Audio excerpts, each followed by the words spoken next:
এবার পর্দায় জুটি বাঁধতে চলেছেন সোহিনী সেনগুপ্ত ও দেবশঙ্কর হালদার। বড় পর্দায় অলীক সুখ ছবির পর আবারও তাদের একসঙ্গে নতুন ধারাবাহিকে দেখবেন দর্শক। কোন চরিত্রে দেখা যাবে তাদের, দেখে নেব।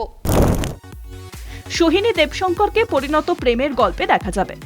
অলীক সুখ ছবির পর ফের পর্দায় জুটি বাঁধতে চলেছেন সোহিনী সেনগুপ্ত এবং দেবশঙ্কর হালদার। জি বাংলার পর্দায় আসছে নতুন সেই ধারাবাহিক।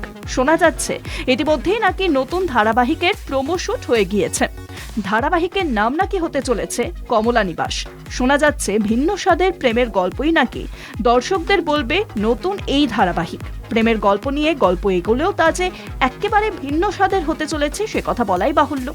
একই সঙ্গে বলতে হয় সোহিনী সেনগুপ্তকে একাধিক ধারাবাহিকে দর্শক বিভিন্ন চরিত্রে দেখলেও ধারাবাহিকে মুখ্য চরিত্রে এই প্রথম দেখবেন। লক্ষ্মী কাকিমা সুপারস্টার ধারাবাহিকে শেষবার দেখা গিয়েছিল দেবশঙ্কর হালদারকে। তারপর বহুদিন তিনি ছোট পর্দা থেকে দূরে। এবার একেবারে ভিন্ন স্বাদের গল্পে ফিরছেন তিনি। আজকের কালার বার এখানেই শেষ করছি। দেখা হচ্ছে পরবর্তী এপিসোডে।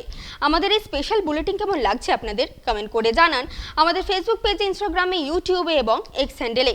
এছাড়াও ফলো করতে ভুলবেন না আমাদের website Kolkata TV online. Kolkata TV, রাত দিন 7 দিন।